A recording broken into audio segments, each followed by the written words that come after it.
మత్తిల్లిపోయింది. మత్తిలో తెలుసు కదా, ఎక్కువ తాగిపోతే ఏమవుతారు? ఎక్కువ తాగితే ఏమవుతుంది? బ్యాలెన్స్ ఉండలేదు అన్నమాట. బ్యాలెన్స్ ఉండలేదు, మత్తిల్లిపోయా. ఏందో పరిశుద్ధుల రక్తము చేత. ఎవరు పరిశుద్ధులను చంపిన, ఎవరి రక్తం తాగింది? మహావేశ. దాన్ని ఏమంటారు? ఎర్రని కట సర్పం.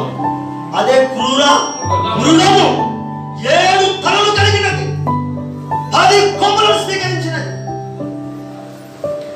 యుక్తితో రాజ్యము ఏలుతున్నప్పుడు తన మృగత్వాన్ని బయలుపరుచుకున్నది. మేమే దేవుడి మేళ 302లో 302 నుంచి 312 వరకు 10 సంవత్సరాలు బైబిల్ చెబుతుంది. ప్రకటన గ్రంథంలో 2వ అధ్యాయం 10వ వచనం. శోధింపబడినట్లు అపవాది మీలో కొందరిని చెరలో వేయింపబోచున్నాడు. 10 దినములు మీకు చాలండి. ఎన్నో సంవత్సరాలు ఇది? ఇక్కడ రెండోదేనా? అదేనా? స్మరణ రెండోదేనా? ఇక్కడ 2వ శతాబ్దంలోనే 2వ సంఘకాలంలోనే రోమా ప్రభుత్వం ఏర్పాటైంది. రోమ్ నియంత పోకడ. రోమ్ హిట్లర్ కానీ, ముసోలిని కానీ, అంతకుముందు ఉన్న వాళ్ళు కానీ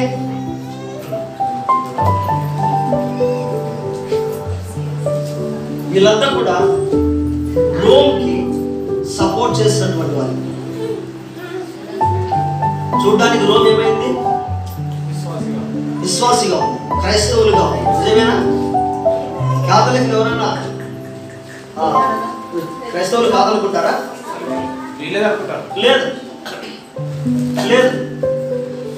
చూడ్డానికి వాళ్ళు పైన మాత్రం, కానీ లోపల మృగమైందని బైబిల్ చెప్తుంది. అవునా? కానీ అందులో చాలా మంది అమాయకులు ఉన్నారు, చాలా మంది క్రైస్తవులు ఉన్నారు, చాలా మంది నీతిమంతులు ఉన్నారు. కానీ తెలియక అక్కడ పడిపోయినారు. దేవునికి మహిమ కలుగును గాక.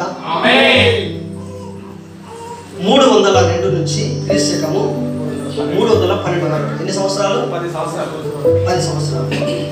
ప్రభు ఏం చెప్తున్నాడు? 10 దినములు మీకు శ్రమ కలుగు. 10 దినములు శ్రమ కలుగు. దానికి కొంచెము జోడిస్తాను మాట. ప్రకటన గ్రంథంలో 6వ అధ్యాయంలో 4వ వచనంలో అప్పుడు ఎర్రనిదైన వేరొక గుర్రం బయలువెళ్ళను. మనుష్యులు ఒకరినొకడు చంపుకున్నట్టు సమాధానం లేకుండా చేయటట్టు వానికి అధికారము. ఇక్కడ గమనిస్తున్నారా?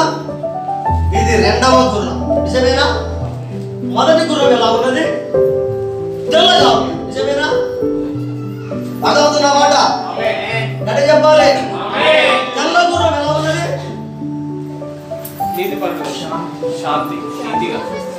అందుకే వాళ్ళకి ఏమనిపారంటే శాంతి దూత.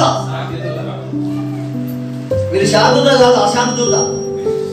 శాంతి దూత క్రీస్తు, శాంతి దూత వధువు, శాంతి దూత వాక్యమైనది. కానీ ప్రతివాడు అశాంతి పరుడే. ఇక్కడ చెప్తున్నాడు, కొంచెం ఓపిక పట్టు, రాబోతుంది శ్రమ. 10 దినములు నీకు శ్రమ కలుగు. ఎన్ని దినాలు? 10 దినములు. ఎవరు చెప్తున్నారు? దేవుడే తన వాక్కును బయలుపరుస్తున్నాడు. దేవుడే తన దూత ద్వారా బయలుపాటు చేసి ఉన్నాడు. 10 దినముల శ్రమ కలుగుతుంది. ఆహ్లాదంగా ఆరాధించడానికి కారణం, ఎంత ఆహ్లాదంగా ఆరాధిస్తావో అంత నువ్వు శ్రమను కూడా అనుభవించవలసి ఉంది. 10 దినం విశ్వాసి ఏమైనా పర్వాలేదని దృఢంగా ఉన్నాడు.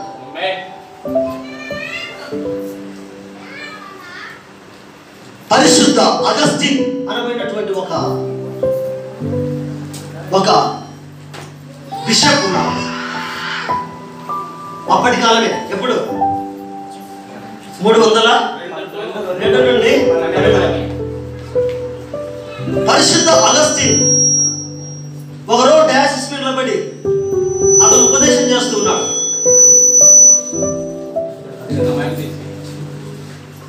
ఉపదేశం చేస్తున్నప్పుడు పరిశుద్ధాత్మ తన ఎదుటికి వచ్చి సత్యమును ఒప్పింపజేస్తున్నాడు. నువ్వు సత్యం మాట్లాడు, సత్యం మాట్లాడు, సత్యమును మాట్లాడు అని దేవుడు ఉపదేశిస్తున్నప్పుడు ఈ అగస్టిన్ వెంటనే ఏం చేశాడంటే ఆ పరిశుద్ధాత్మను డైవర్ట్ చేసేసి ఒక తెల్లని పేపర్ తీసుకొని దాని మీద రాశాడట. ఏమని తెలుసా? నేడు ఉద్భవించిన ఆర్సియంలో ఏ చట్టం అయితే బయలు వెళ్ళిందో ఈ చట్టమునకు వ్యతిరేకంగా మాట్లాడే ప్రతి వారిని చంపుట దేవుని చిత్తమై ఉన్నదని రాసి సంతకం పెట్టాడు. అర్థమవుతుందా? దేనికి విరోధంగా మాట్లాడే వారిని, వాక్యమునకు విరోధంగా మాట్లాడే వారిని కాదు. 7 పర్వతములలో కూర్చొని అపవాదులు చేస్తూ అబద్ధము చిత్రీకరించి అబద్ధము చట్టమును తయారు చేసిందే ఆ స్త్రీ యొక్క, ఆ సంఘం యొక్క బోధను ఎవడైతే నిరాకరిస్తాడో వాళ్ళందరినీ కూడా ఏం చేయాలంట? చంపుట అన్నది దేవుని చిత్తమై ఉన్నదని రాశాడంట. దేవునికి మహిమ కలుగును గాక. ఆమేన్. హల్లెలూయా. ఆమేన్. అమ్మా సిస్టర్ వినారా మీరు ముఖ్యంగా? హల్లెలూయా. ఆమేన్.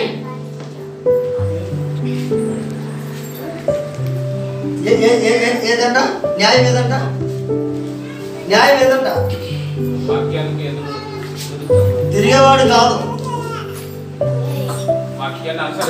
క్యాథలిక్ యొక్క చట్టమునకు, రోము యొక్క చట్టమునకు ఎవడు వ్యతిరేకం చేస్తాడో వారిని చంపుట అన్నది దేవుని చిత్తమైనది.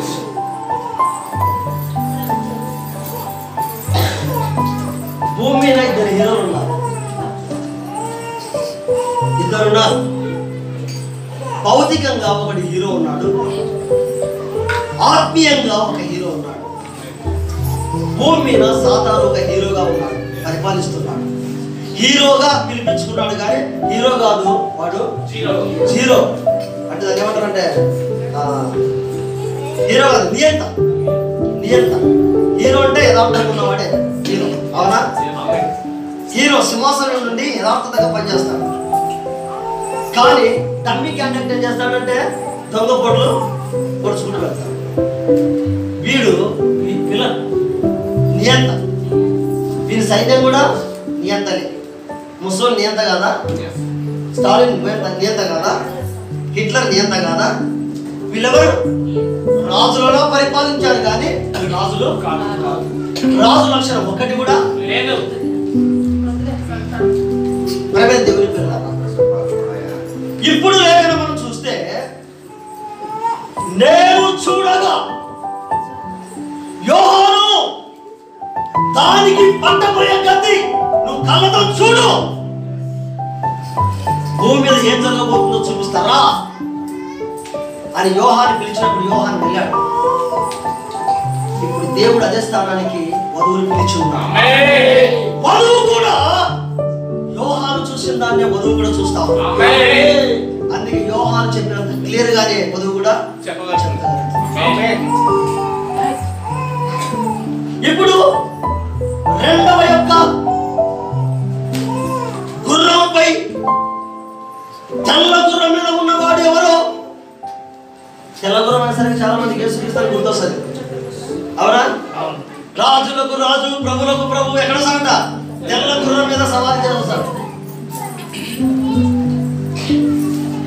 ఇక్కడ తెల్ల గుర్రం మీద వచ్చాడు. ఫస్ట్ ఎర్ర తర్వాత అయినా లేదా తెలుగు మరి ఎవరైనా తెల్ల గుర్రం మీద ఎవరు వచ్చారు? డమ్మీ క్యాండిడేట్ వచ్చేది దొంగ. తెల్ల గుర్రంపై నిజమైన క్రైస్తవుడు, అబద్ధపు క్రైస్తవుడు తేడా గుర్తు తెలియాలంటే, మంచి చెట్టు పిచ్చి చెట్టు నీకు అర్థం కావాలంటే, ఇది మంచి బలమా చెడ్డ బలమా నీకు అర్థం కావాలంటే చూస్తే నీకు అర్థం కానే కాదు. ఎందుకంటే రెండు ఈక్వల్ గా ఉంటాయి. దాన్ని పట్టుకున్నప్పుడు మాత్రమే, దాన్ని తిన్నప్పుడు మాత్రమే నీకు అర్థం అవుతుంది. వధువు దాన్ని చూసింది, దాన్ని చూసి రుచి చూచింది. రుచి చూడడం కాదు, చూపుతోనే దాన్ని పసిగట్టింది. పక్షిరాజు పట్టుకోవాల్సిన అవసరం లేదంట. చూడగానే పైన నుండి కింది వరకు చూసింది. చూసి యోహాను ఏదో తెలుసా, 4వ జీవికాలంలో 4వ రూపం ఎత్తి చూసినావా? పైన తెలుపు వచ్చింది, నా ఎరుపు వచ్చింది, నలుపు వచ్చింది, చూడలో పాండవం వచ్చింది. అప్పుడు యోహాను అన్నాడంట, ఎన్ని స్థానాలు ఉన్నాయంట? 4 అన్నాడు. నీ స్థానం ఏంటంట? పక్షిరాజు అన్నాడంట. అయితే వాడేంటి అన్నాడంట? నేను పక్షిరాజు అయితే వాడు మృగం అన్నాడంట. అది మృత్యువు, నేను సజీవంగా ఉన్నాను అన్నాడు. ప్రైజ్ ది లార్డ్, హల్లెలూయా. ఎర్ర గుర్రం మీద వచ్చినప్పుడు 10 రోజులు శ్రమ కలుగుతుంది అన్నాడంట దేవుడు. వధువు సిద్ధంగా ఉన్నది. ఏమండి అమ్మా, విశ్వాసులమైన మనకు దీవెన ఉన్నప్పుడే కాదు, దీవెన ఉన్నప్పుడు ఎలా నువ్వు కనపరుస్తావో, సంతోషపడతావో, దెబ్బలపై దెబ్బలు తగిలినప్పుడు కూడా అదే రీతిగా నువ్వు సంతోషాన్ని వ్యక్తం చేయాలి. అర్థమవుతుందా? గట్టి చెప్పాలా?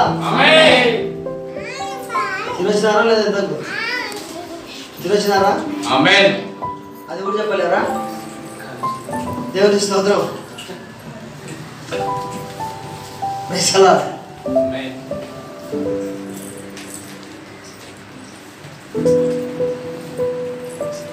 ఎక్కడ స్టాప్ అయినా?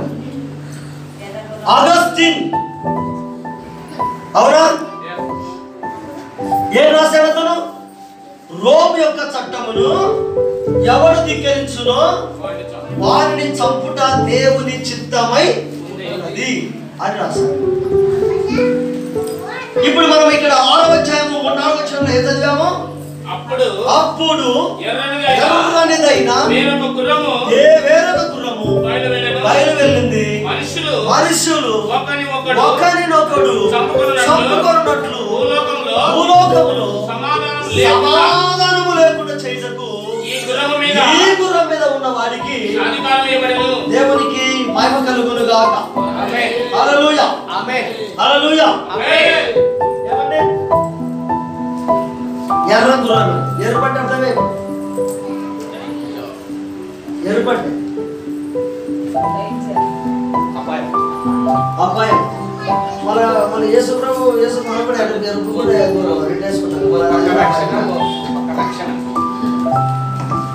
అంటే అందుకే చెప్తున్నది, ఒకటి భౌతికమైనది, ఆత్మీయమైనది.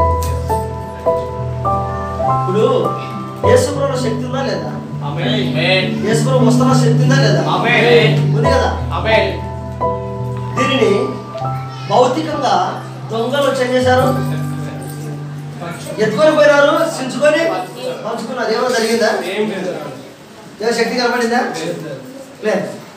ఒక స్త్రీ వెళ్ళింది, ఆయన వస్త్రం తాకింది, ఏమైంది? అద్భుతకారం జరిగింది. ఆత్మ సంబంధమైన విశ్వాసం, భౌతికమైన సంబంధమైన విశ్వాసానికి ఏమి జరగదు. ఆత్మ సంబంధమైన విశ్వాసం తేడాను కనుక్కోవాల్సి. రెండవ గుర్రంపై వచ్చినప్పుడు వాని మీద వాడు కూర్చున్నాడు. వానికి ఏమి ఇవ్వబడిందండి? వానికి అధికారం ఇవ్వబడింది.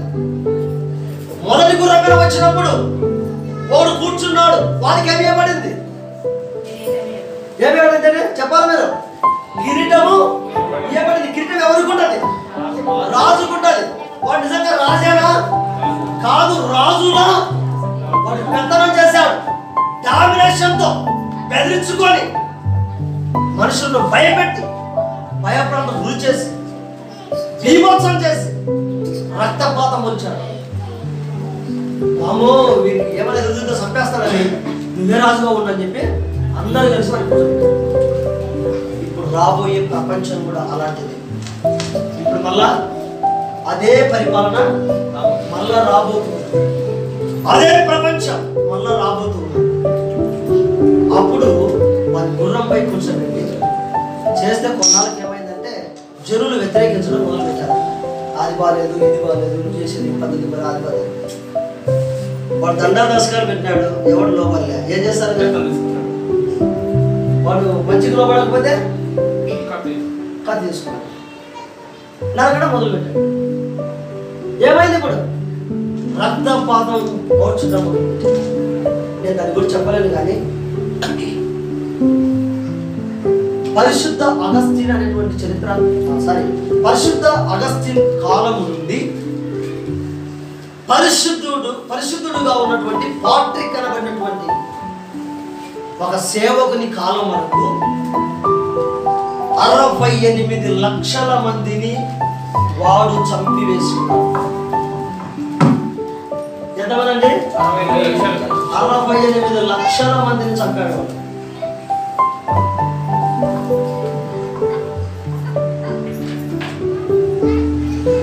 68 లక్షల మందిని ఎందుకు చంపాడు? ఎందుకు చంపారంటే వారి చట్టమునకు లోబడని వారి యేసు క్రీస్తును దేవుడుగా చెప్పేవారిని నానా బీభత్సములకు గురి చేసి చంపివేశారు రక్తముతో. అందుకే బైబిల్ ఏం చెప్తుందంటే ఆ స్త్రీ పరిశుద్ధుల యొక్క రక్తము చేత తాగి తాగి తాగి చంపి చంపి చంపి తన నరాలు బలహీనమయ్యేంత వరకు చంపుతూ వచ్చింది. 68 లక్షల జనం.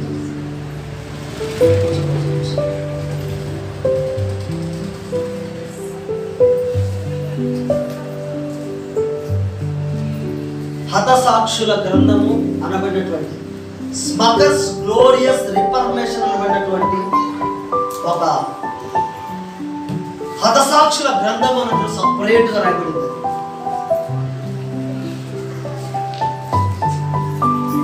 ఏమండి నేను చెప్పేది లేఖనం అనుకుంటున్నాను, లేఖనం కాదనుకుంటున్నారా? నేను చెప్పేది లేఖనమా? ఆమేన్. ఇంత జనులను అది చంపేసి ప్రభు చెప్పాడు, ఇలా జరుగుతుంది, గట్టిగా నిలబడు, జాగ్రత్తగా. మొదటి సంఘకాలం కొంచెం తక్కువ, రెండవ సంఘకాలం బీభత్సం, తిరిగి మళ్ళా కడవరి సంఘకాలం వచ్చేసరికి స్వేచ్ఛగా దేవుడు మొదలుపెట్టాడు. ఎవరు కూడా ఏ కాలంలో కూడా ప్రభు కోసం అంత కష్టపడి హతసాక్షులుగా అయిపోయినప్పటికీ ఈ కడవరి కాలంలో వచ్చిన మనము లేకుండా వాళ్ళు పరిపూర్ణులు కాలేరంట.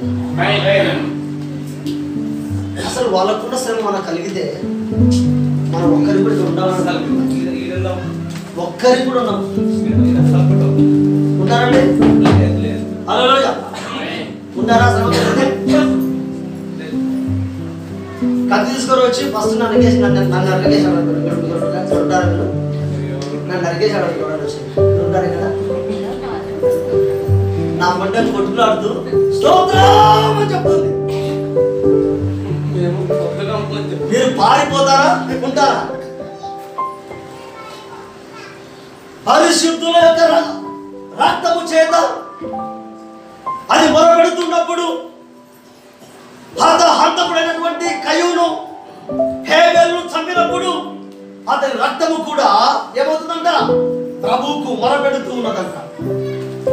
హేబెలు రక్తముతో మన రక్తము ఉన్నట్టయితే మన రక్తము కూడా ప్రభు కోసం మొరపెడుతూ ఉంది. హల్లెలూయా. మత్తిల్లిపోయి 10 సంవత్సరముల హింస, 10 సంఘకాలంలో కూడా హింస, మారణ హోమం జరిగి ప్రేమే దేవుని పేరులారా ఇలా చంపుతూ వచ్చింది. ఇప్పుడు మరలా ఇప్పుడు రోముకు పదవి లేక ఎంతకాలమే తెలుసా? పదవి లేక ఎంతకాలం తెలిసేపటికి 1700 సంవత్సరాలు దాదాపు. ఎన్ని సంవత్సరాలు? 1700 సంవత్సరాలు అవుతుంది. దాహం వేస్తుందని బాగా. ఏమైంది? దేని మీద? పదవి మీద. రక్తం గురిచి చాలా కాలం అయింది కదా, కత్తి ఉపయోగించక చాలా కాలం అయింది కదా, వాడు రాజ్యం పరిపాలించక చాలా కాలం అయింది కదా, వాడు ఆకలితో ఉన్నాడు. సేమ్ మరలా ఇప్పుడు వధువు ఎత్తబడిన తర్వాత మరలా వచ్చేది అదే ప్రభుత్వం. అర్థమవుతుంది అన్నమాట.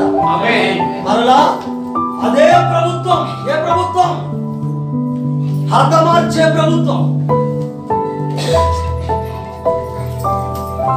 హింస. ఇది చెప్పడం గురించండి నా వల్ల కాదు, ఎంతో ఘోరంగా ఉంది.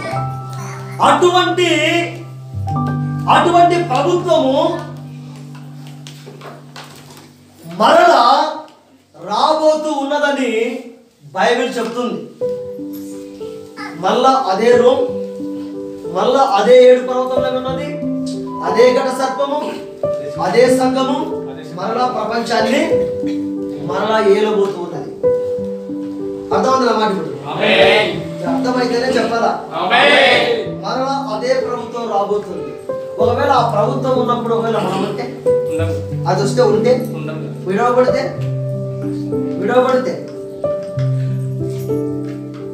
అదే హతమార్చిన అదే ఖడ్గం మరలా పట్టేసుకున్నాడు. అప్పుడేమో నేను చెప్పేది సత్యం, నిజం, అబద్ధం కాదు. నేను అటువంటి రోజు చూడాలనుకోవడం లేదు. అటువంటి రోజు రాకముందే నన్ను దేవుడు తీసుకురావాలనుకుంటున్నాను. హల్లెలూయా. మనందరం అదే కోరుకుందాం. చూడండి, ఒక మాట చూపిస్తా. దేవునికి స్తోత్రం. హల్లెలూయా. హల్లెలూయా. ఇప్పుడు మనము చూద్దాం ప్రకటన 13వ అధ్యాయము.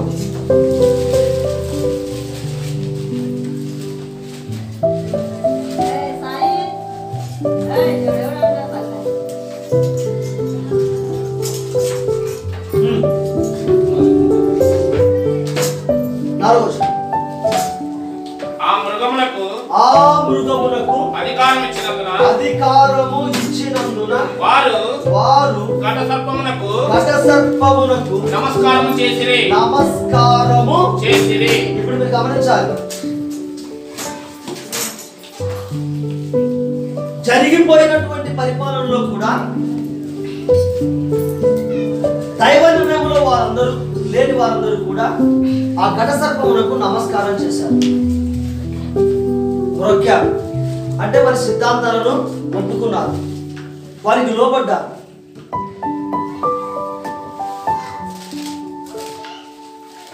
జీవగ్రంథంలో పేరు లేని వారందరూ కూడా ఆ మృగానికి నమస్కరించారని మనం చూస్తున్నాం. రేపు ఎప్పుడు ఎత్తబాటు అయిపోయిన తర్వాత రేపు వారి నిర్ణయంలో, వారి యొక్క ఆలోచనలో, అంటే దేవుని చిత్తములు లేని వారు, జీవనంలో పేరు లేని వారు, వారందరూ కూడా వారి సిద్ధాంతాన్ని అర్థం చేసుకోలేక, వారి విధానాన్ని అర్థం చేసుకోలేక, త్రిత్వానికి అద్వితీయతకు అర్థం చేసుకోలేని ప్రజలు, మొదటి నుంచి త్రిత్వమైనటువంటి పేరు మీద ఎదిగినటువంటి ప్రజలు ఏం చేశారండి? యేసు ప్రభు దేవుడే అని పలుకుతూ త్రిత్వము అయి ఉన్నాడు అని చెప్తూ వాళ్ళు ముందుకు సాగి ఉన్నారు. అటువంటి వారు ఏం చేశారంట? అటువంటి వారు అర్థం ఏంటి? భౌతికంగా నువ్వు 666 ఎంచుకోవడానికి కాదు, కానీ ఎప్పుడో ఆత్మీయంగా నువ్వు ఆ ముద్రను వేయించుకున్నావని బైబిల్ చెప్తుంది. ఎప్పుడో నువ్వు ఎంచుకున్నావు ఆ యొక్క మృగమునకు. ఇప్పుడు చదువు వచ్చిన ఆ మృగమునకు అధికారం ఇచ్చినందున వారు కడ సర్పమునకు నమస్కారం చేసిరి. ఇప్పుడు గమనిస్తున్నావా ఎందుకు నమస్కారం చేశారంటే అది చంపుతా ఉన్నప్పుడు తన అధికారం ఉంది కనుక లోపల ప్రతి వారిని కూడా హతమారుస్తుంది కాబట్టి భయపడిపోయి వారికి నమస్కారం చేశారు. గమనిస్తున్నారా? ఒక నిమిషం లేచిన ఒక్క నిమిషం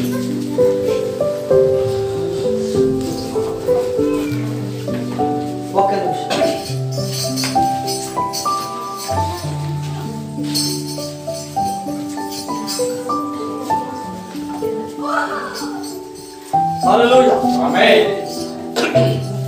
ప్రభుని స్వరము వినగలవా, పైకెత్తబడుటకు లేవగలవా. ప్రభుని స్వరము వినగలవా, పైకెత్తబడుటకు లేవగలవా. కనుటి చూచే పరమున్నదా, కనుపమాటున చేయగలవా. కనుటి చూచే పరమున్నదా, కనుపమాటున చేయగలవా. గోరకని వినబడుతున్నది, పెళ్లి కుమార్తెను పిలుస్తున్నది. గోరకని వినబడుతున్నది, పెళ్లి కుమార్తెను పిలుస్తున్నది. బుద్ధి కలిగి సిద్ధపడుమా, బుద్ధి వినముగా నిద్రపోకుమా. బుద్ధి కలిగి సిద్ధపడుమా, బుద్ధి వినముగా నిద్రపోకుమా. గోరకని వినబడుతున్నది, పెళ్లి కుమార్తెను పిలుస్తున్నది. గోరకని వినబడుతున్నది, పెళ్లి కుమార్తెను పిలుస్తున్నది. సూర్యుడు చంద్రుడు నక్షత్రములు కలవరపడి భూమి మీద రాలును. సూర్యుడు చంద్రుడు నక్షత్రములు కలవరపడి భూమి మీద రాలును. ప్రభావ మహిమతో ప్రభు వచ్చును, సాక్షాత్మైన ప్రభావ మహిమతో ప్రభు వచ్చును, సాక్షాత్మైన గోరకని వినబడుతున్నది, పెళ్లి కుమార్తెను పిలుస్తున్నది. గోరకని వినబడుతున్నది, పెళ్లి కుమార్తెను పిలుస్తున్నది. బుద్ధి కలిగి సిద్ధపడుమా, బుద్ధి వినముగా నిద్రపోకుమా. బుద్ధి కలిగి సిద్ధపడుమా, బుద్ధి వినముగా నిద్రపోకుమా. గోరకని వినబడుతున్నది, పెళ్లి కుమార్తెను పిలుస్తున్నది. గోరకని వినబడుతున్నది, పెళ్లి కుమార్తెను పిలుస్తున్నది. హల్లెలూయా. ఆమేన్. కూర్చున్నామండి 15 నిమిషాలు.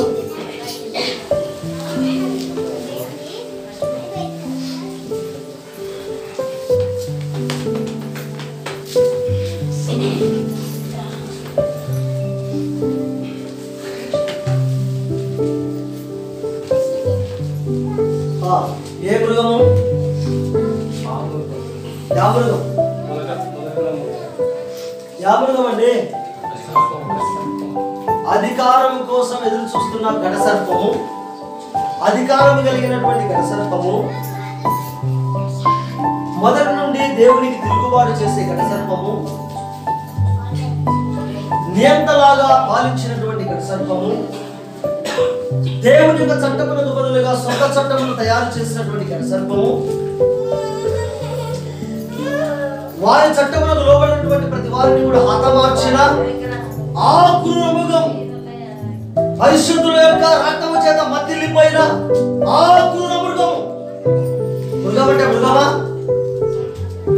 స్త్రీ వలె, సంఘం వలె కనబడుతుంది.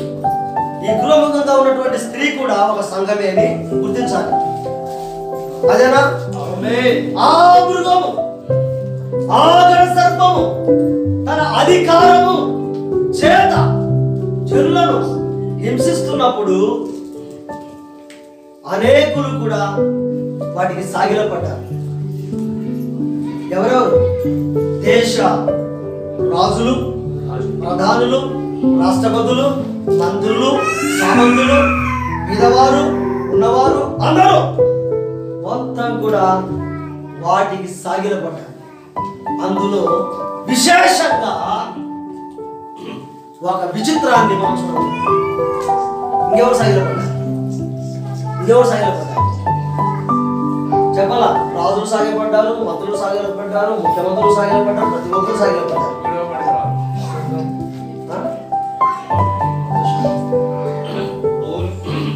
మత శాఖల దానికంటే కూడా నక్షత్రాలు అంటే బాగుంటుంది. ఎవరిని అనేకులను ప్రభు వైపు తిప్పుదురో వారందరూ ఆకాశములో ఉన్నటువంటి నక్షత్రములను పోలి ఉన్నారు. ఇప్పుడు సేవకులంతా ఎవరు? నక్షత్రాలు. నిజమేనా? నక్షత్రములు ప్రభువును గురించి గొప్పగా చెప్పేటువంటి వారు, స్వస్థత కార్యాలు చేసేవారు, మహా గొప్ప ఉద్యోగ కూటాలు పెట్టేవారు, గొప్ప గొప్ప వాళ్ళు కూడా ఇక్కడ ఉన్నారు. నక్షత్రాలు, సేవకులు, విశ్వాసం. వీళ్ళు మన వీళ్ళ సంగతి వీళ్ళ సంగతి వీళ్ళ సంగతి కూడా చూద్దామా? చూడు మళ్ళా చూడు 12వ అధ్యాయం 4వ వచనం.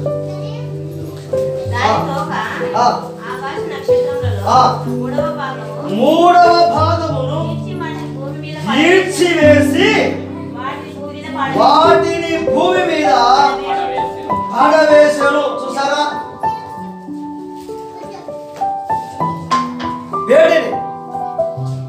వేడిని ఆకాశములు అంటే డైరెక్ట్ గా ఇక్కడ సేవకులు అంటే క్రియకట్టు ఉన్నది. ఇక్కడ ఖడ్గసర్పము యొక్క తోకను అంటే వాటి శాసనాలను, వారి పద్ధతులను, వారి చట్టమును వాడు ఎక్కడేశాడంట? ఎక్కడేశాడంట? భూమి మీద పడేశాడ. భూమి నుంచి నక్షత్రాలకు పడేశాడు. అవునా? నక్షత్రాలు వేశాడు. ఎందుకంటే ఆ వెలుగు అన్నది నక్షత్రాలు ఉండకపోతే అసలు చీకటే ఉంటుంది, ఇక వెలుగు ఉంటుంది. కాబట్టి ముందు నక్షత్రాలు పడిపట్టాలనుకున్నాడు. కాబట్టి నక్షత్రాలకు తోక వేశాడు. ఏమైందండి? చాలాసార్లు చెప్పాను. ఆ తోక ఏం చేసింది? 3 భాగాల నక్షత్రాలు చుట్టేసిందంట. 4 భాగాలు ఎన్ని పోయినాయి? 3 భాగాలు పోయినాయి. సముద్రం ఎన్ని భాగాలు? 3 భాగాలు. ఒక భాగం ఏమిటి? భూమి అయినది. ఆ ఒక భాగమే మధువుగా ఉంచబడింది. కాబట్టి 3 భాగాలను అది చుట్టి కింద పడేసింది. దాని గురించి మరీ విమర్శగా చెప్తారు. ఏమో తెలుసా? కిందేసి తొక్కి పడేస్తున్నారు. యోహానన్న ఎందుకులే పరువు తీసుకోవడం అనుకున్నాడే ఏమో, కింద పడేసినట్టుగా అతను కళ్ళతో చూస్తున్నాడు. దానిలో అయితే తొక్కి పడేస్తున్నట్టుగా చూశాడు. ఆమేన్. ఈ ముత్యములను తీసి పందులు ఎదుట దానికి అర్థం కాదు. ముత్యమా, ఇది బంగారా, ఇది మంచిదా అని ముద్దు పెట్టుకుంటుందా? లేదు. అది కాళ్ళ మొట్టతో కలిపి కాళ్ళ కింద వేసి దాన్ని తొక్కుతుంది. నక్షత్రం యొక్క నిజమైన విలువ తెలియనటువంటి వారు ఎవరైనా ఊరుకున్నారంటే వారు సాధారణ తొక్కేస్తున్నాడు. ఒక విషయం చెప్తా ఇక్కడ అమ్మా, ఈ ప్రపంచంలో ఉన్నటువంటి సేవకులు ఎంతమంది పడిపోతారంట? 3 భాగాలు, 3వ భాగము పడిపోతారు. అవునా? మూడవ భాగం ఆల్రెడీ ఇప్పటికే పడిపోయింది. రాజకీయంలో ఎప్పుడైతే సంఘం ఎక్కడైతుందో, ఎప్పుడైతే రాజకీయం మీద డయాసిస్ మీద సంఘం నిలబడుతుందో అప్పుడే సంఘం పని అయిపోయింది. అప్పుడే దానికి ముద్ర ఎక్కించాడు, సలైన్ ఎక్కించి పడేశాడు, ఇంజక్షన్ ఎక్కిపోయింది, ఇక మొత్తం బాగిపోయింది. ఇప్పుడు ఏమొద్దు, రాజకీయం మొత్తం ఏమో సంఘానికి ఎరుగుతుంది, సంఘం మొత్తం రాజకీయానికి ఎరుగుతుంది. ఇప్పుడు రాజకీయము మతము ఒకటైపోతారు. ఇప్పుడు చేసే కార్యాలు అవే కదా. సమయం అయితే నక్షత్రాలు ఏమి?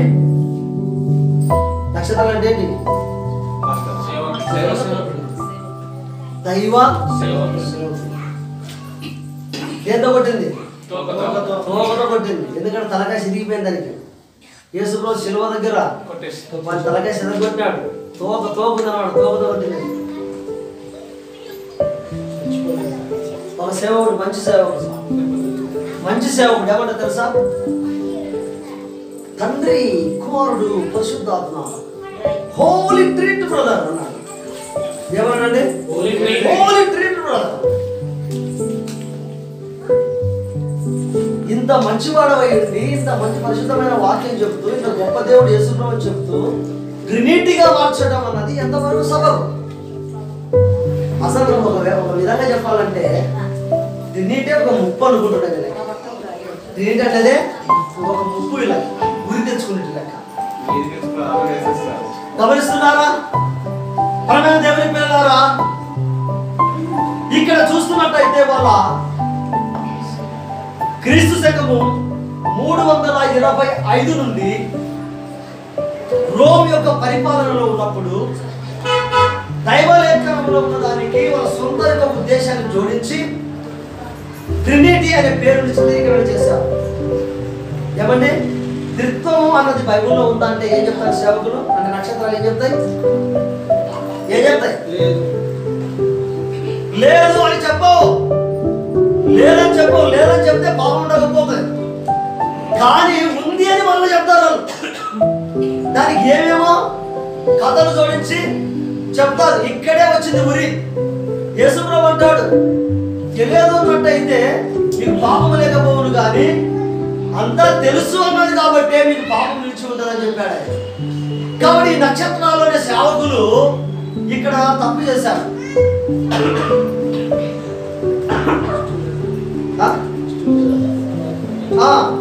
లేదంటారు కానీ ఉంది అంటారు. వాళ్ళే ఉందంటారు, వాళ్ళే లేదంటారు. ఈ బొక్కులు అక్కడ కుదరవు కదా. సాతానికి ఎప్పుడో తెలిసిపోయింది, మరే ఇది నా మార్గమేలే. కాబట్టి నక్షత్రం తిప్పి 3 భాగాలు కింద పడేశారు. ఒకటి చెప్తున్నా, ఆకాశంలో సైన్స్ పరంగా బ్లాక్ హోల్ అనేటువంటిది ఒకటి ఉంటుంది. ఎంతమంది తెలుసు మాట? బ్లాక్ హోల్ అనేటువంటిది శాస్త్రీయంగా దాన్ని పరిశోధన చేసిన తర్వాత శాస్త్రవేత్త ఏం చెప్పాడంటే, ఒక వ్యక్తి అది ఒక సూక్ష్మలాగా ఉండింది అన్నాడు. ఆ తర్వాత అది ఒక నక్షత్రముగా ఉన్నది అని చెప్తాడు. అమ్మా, ఒక నక్షత్రముగా ఉన్నది అని చెప్తాడు. అది కూడా ఒకప్పుడు బగ్గమని వెలిగించిందంట. అది కూడా ఏది? ఈ బ్లాక్ హోల్ అనేటువంటిది కూడా ఒకప్పుడు ఏమైందంట, ఇది కూడా వెలిగించే ఒక స్టార్, ఒక పెద్ద స్టార్, నక్షత్రం. యెషయా గారు దాని గురించి ఒక మాట చెప్తాడు. యెషయా గ్రంథంలో 14వ అధ్యాయం 12వ వచనం చదవాలి. తేజో నక్షత్రమా, వేకువ చుక్క, నువ్వెట్లు ఆకాశము నుండి పడితివి, ఆ జనమును పడగొట్టిన నీవు ఎలా నేల మట్టము వరకు ఎట్లు గమనిస్తున్నారా? ఏమంటండి? వీడంట ఒకప్పుడు ఏమైనాడు? తేజో నక్షత్రము, ఇంకా